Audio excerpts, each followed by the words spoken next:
O Brasil tem a maior reserva de água doce do planeta, o maior campo de petróleo do pré-sal, mais de 12% de toda a terra agricultável do mundo, uma das maiores economias do globo em tamanho.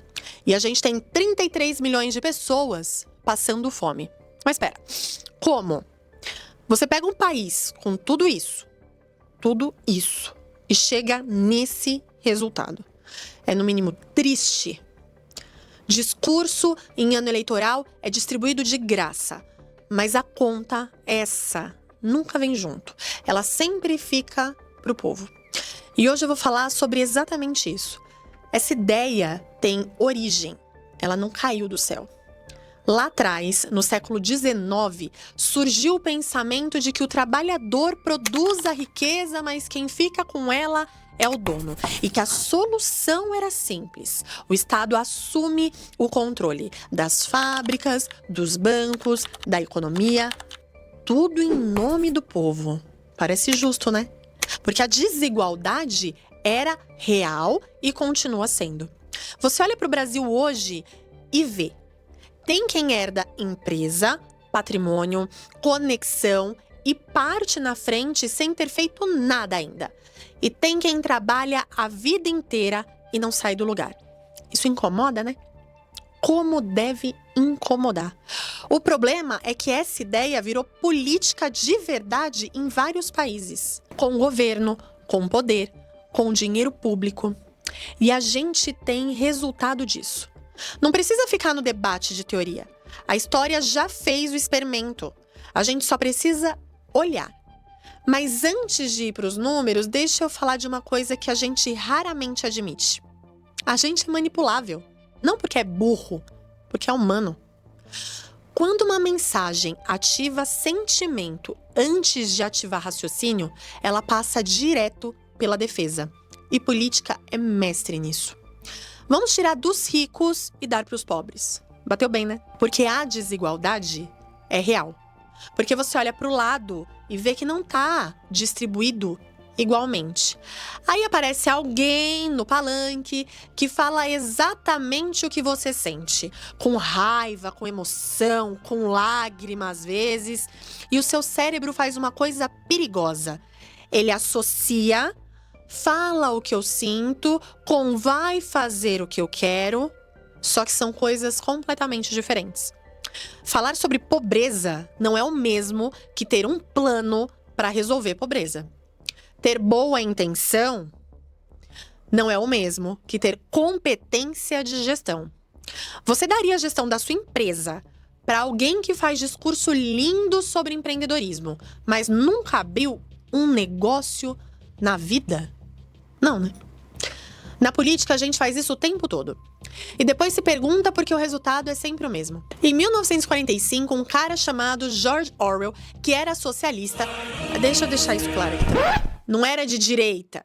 Ele escreveu uma história curta sobre animais. A Revolução dos Bichos. Os animais de uma fazenda se cansam do dono humano, que é explorador, que fica com tudo, se rebelam, tomam a fazenda... Declaram que agora todos são iguais. All animals are equal. Vai ser diferente, vai ser justo. Os porcos assumem a liderança, porque são os animais mais inteligentes, dizem eles. Aí começa a acontecer uma coisa, gradual, sutil, quase que imperceptível. Os porcos começam a tomar decisões sem consultar ninguém.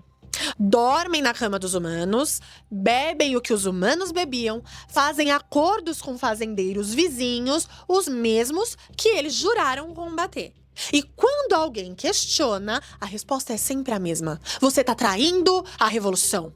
No final do livro, a frase mais famosa. Todos os animais são iguais, mas alguns animais são mais iguais que os outros. Orwell não estava falando de fazenda. Ele estava mostrando o que acontece com qualquer movimento que concentra poder demais num único lugar, mesmo que esse grupo jure que é pelo povo. Porque poder sem freio cria elite nova. Só que agora, com o discurso do povo na boca e o Estado na mão.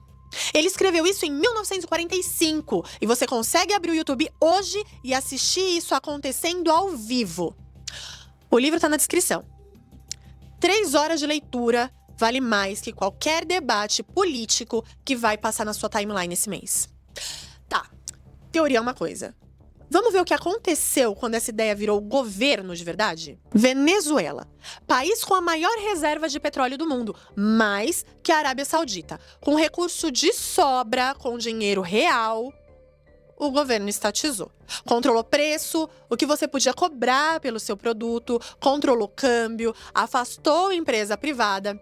Usou as estatais para segurar a tarifa antes de eleição, mesmo sem dinheiro para isso. Quando o preço do petróleo caiu, e sempre cai em algum momento, não tinha mais nada de pé. Resultado, segundo o FMI e Banco Mundial, a inflação chegou a 1 milhão% ao ano. 1 milhão%. Dívida pública bateu 180% do PIB, mais da metade da população na pobreza. 7 a 8 milhões de pessoas foram embora de um país com a maior reserva de petróleo do mundo. Me diz, quem pagou essa conta? O rico que saiu com dinheiro antes da crise ou o trabalhador que ficou com o salário que virou pó?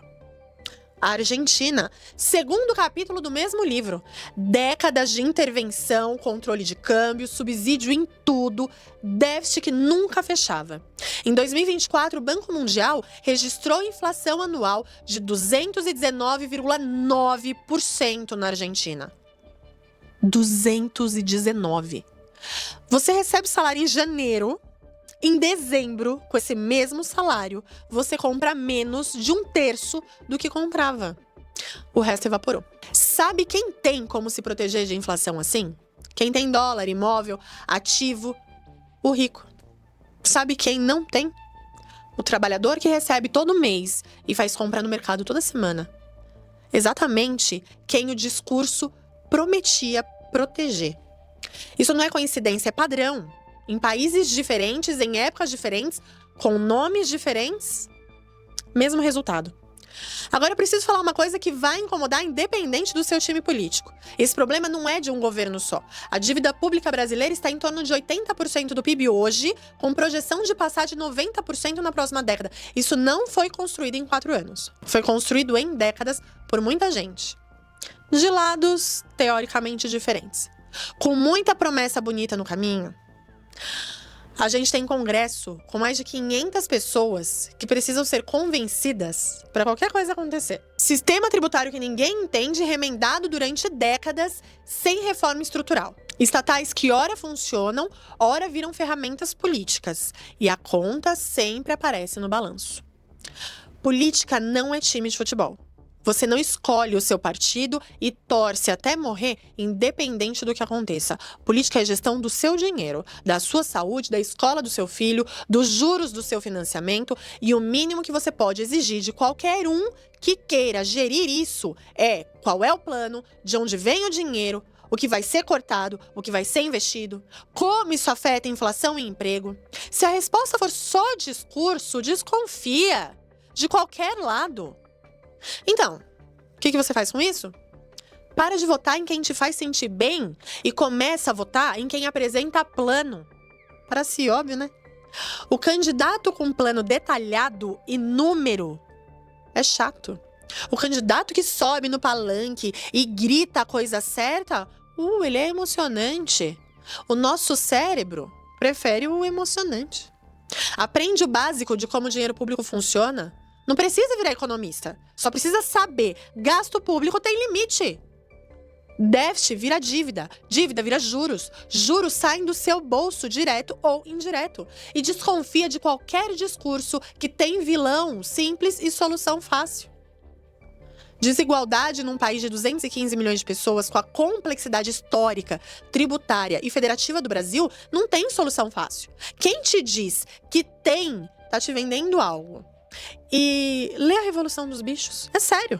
É pequeno, é rápido. E vai mudar como você lê qualquer promessa política pelo resto da vida. O Brasil é rico, de verdade. Não é papo de ufanismo. É fato geográfico. É dado econômico. Agora, o que a gente não tem é boa administração. E lembrando que boa administração, ela não vende discurso bonito. Ela vende plano, técnica e responsabilidade com dinheiro público. Política mexe com seu salário, com seu financiamento, com seus juros bancários, com a escola do seu filho, ou seja, mexe diretamente com o seu bolso. E posso falar, é sério demais para ser decidido com quem fala mais bonito. E vem cá, me fala aqui nos comentários, quando foi a última vez que você cobrou um plano de um candidato antes de votar nele?